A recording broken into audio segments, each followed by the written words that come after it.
पीछे से आके उसके एकदम से सर पे मार दिया। यहाँ पे बेसबॉल लगा, उसके बिल्कुल ब्लड नहीं आया, पर अंदर से उसकी नस वस सब फट गई थी, दिमाग डैमेज हो गया था बिल्कुल। तो फिर एकदम से वो ऑन द स्पॉट लेट गया। फिर यहाँ दुकान वालों को भी खबर नहीं, उसके मुंह से आवाज तक नहीं निकल पाई। तो दुकान वालों को भी खबर नहीं हुई। जब गेट पे पैर उसके लगे तब लोगों को पता लगा कि कुछ हुआ है। फिर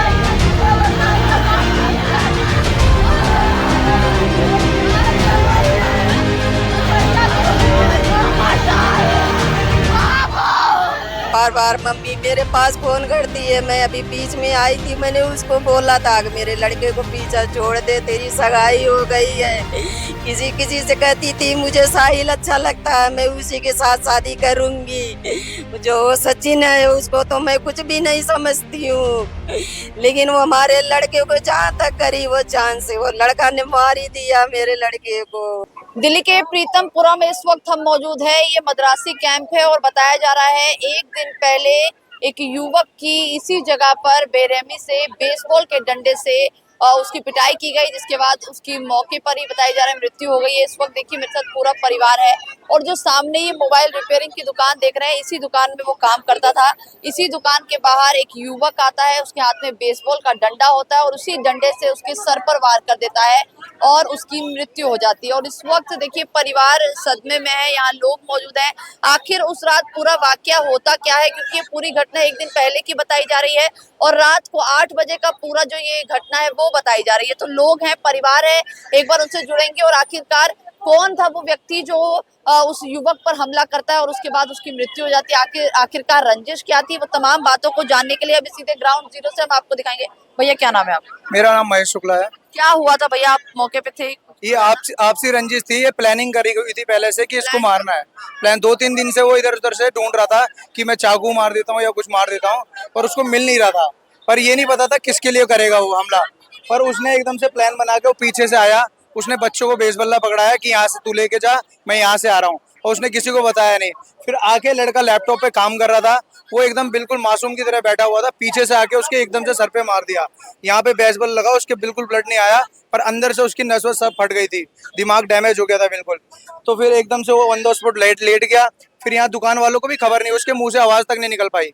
तो दुकान वालों को भी खबर नहीं हुई। जब गेट पे पैर उसके लगे तब लोगों को पता लगा कि कुछ हुआ है। फिर लोग हड़बड़ी में भाग के गए हैं, फिर उसको उठाया, फिर हॉस्पिटल ले गए, फिर 5 जगह से उसको रेफर किया है। पहले महावीर ले गए, फिर आरएमएल ले गए, फिर उसके बाद सर गंगाराम ले गए। फिर उसके बाद उसको मतलब मना कर दिया, सब जगह से उसको मना कर दिया कि नहीं बच पाएगा, क्योंकि उसके अंदर से बिल्कुल ब्रेन बिल्कुल फट चुका था और वो तड़पता हुआ मरा है वो बेचारा। उसके साथ बिल्कुल जो भी किया गलत किया। उसकी फैमिली है जैसे परेशान हो रही है, इसकी फैमिली जानती है इसके इनके दिल पे क्या बीत रही है। और मारने वाला तो बिल्कुल भाग गया था, फिर अपने आप जाके पेश हो गया वहाँ पे। पर यहाँ आपसी रंजिश थे। अब लड़का इतना शरीफ था, उसके लिए हम कुछ भी कह नहीं सकते, सारे जानते हैं, आप किससे भी पूछोगे। अब वो लड़की उसके पीछे पड़ी हुई, ऐसा लोग कह रहे हैं कि वो लड़की उसके पीछे पड़ी थी और पढ़ने के बाद उसके भाई को लोग चिढ़ाते होंगे, जो भी करते होंगे, तो उसने ना किसी से पूछताछ की ना कुछ देखा, आगे एकदम से बेसबल्ला उसके मार दिया। लड़की का भाई था जिसने मारा वो लड़की का भाई था, पर इसमें गुनहगार लड़की भी होगी। अगर लड़की का ऐसा कुछ बात था तो लड़के को बताना चाहिए था कि मेरा भाई तेरे को मारेगा। उसने कुछ बताया नहीं और सीधा आके मासूम लड़के पे बैठे हुए पे हमला कर दिया उसने, और ऑन द स्पॉट उसकी डेथ हो गई। अब आप उसकी फैमिली को देख ही सकते हैं उनकी फैमिली पे क्या बीत रही है। ये जो भी किया है बहुत गलत किया, उस पर सख्त से सख्त कार्रवाई होनी चाहिए, उसका घर गिरना चाहिए। मैं तो ये कहता हूँ, यही पास में रहता है। यहीं बिल्कुल झुग्गियों में रहता है, उसका घर टूटना चाहिए और यहाँ उसके घर वाले रहने नहीं चाहिए, क्योंकि आज एक हुआ है फिर हजारों भी हो सकते हैं। एक को देख के एक बंदा सीखता है ये सब चीजें। बस मैं यही कहना चाहूंगा, जो भी हुआ है गलत हुआ है, उसके साथ कार्रवाई होनी चाहिए पूरी। ये मम्मी है उनकी? हाँ ये मम्मी है, गाँव से आई है अभी। अच्छा, गांव से थे। तो आपको कब पता चला आंटी ये सब? मुझे कल सुबह 5 बजे पता चला है। लड़की के पास फोन गया है कि साहिल को किसी ने मार दिया बहुत बुरी तरह से। फिर हमने वहाँ से फ्लाइट से, फिर मैं बाबतपुर फ्लाइट से मैं फिर यहाँ दिल्ली में आई, मैं अपने बच्चों से मिलने।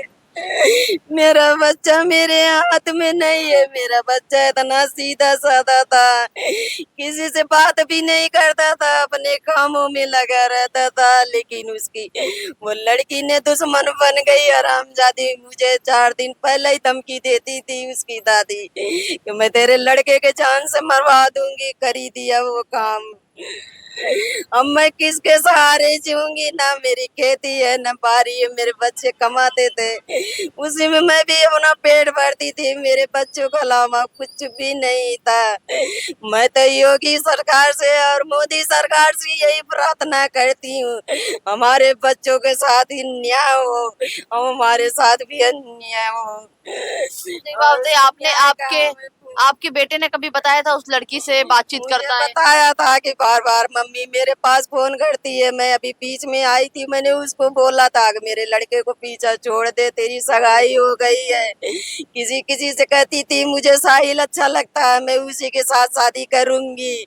जो सचिन है उसको तो मैं कुछ भी नहीं समझती हूँ, लेकिन वो हमारे लड़के को जहाँ तक करी वो जान से, वो लड़का ने मार ही दिया मेरे लड़के को। मैं कहती थी मैं शादी नहीं करूंगी तेरे से, तू दूसरी कास्ट के है, मैं दूसरे कास्ट की है। मेरे लड़के की दुश्मनी निकाल लिया, मेरा लड़का फड़फड़ा के खत्म हो गया। मैं यही कहती हूँ, मैं प्रार्थना करती हूँ सबसे, मेरे बच्चों को न्याय मिलना चाहिए। मेरे पास कुछ भी नहीं है, ना मेरे पास खेती है ना बारी है, कुछ नहीं, मैं बस कमाता है, बच्चे कमाते हैं तो मैं खाती। अभी 4 साल पहले इसके पापा एक्सीडेंट में खत्म हो गए। मेरा ये दूसरा झक्का लगा मेरे।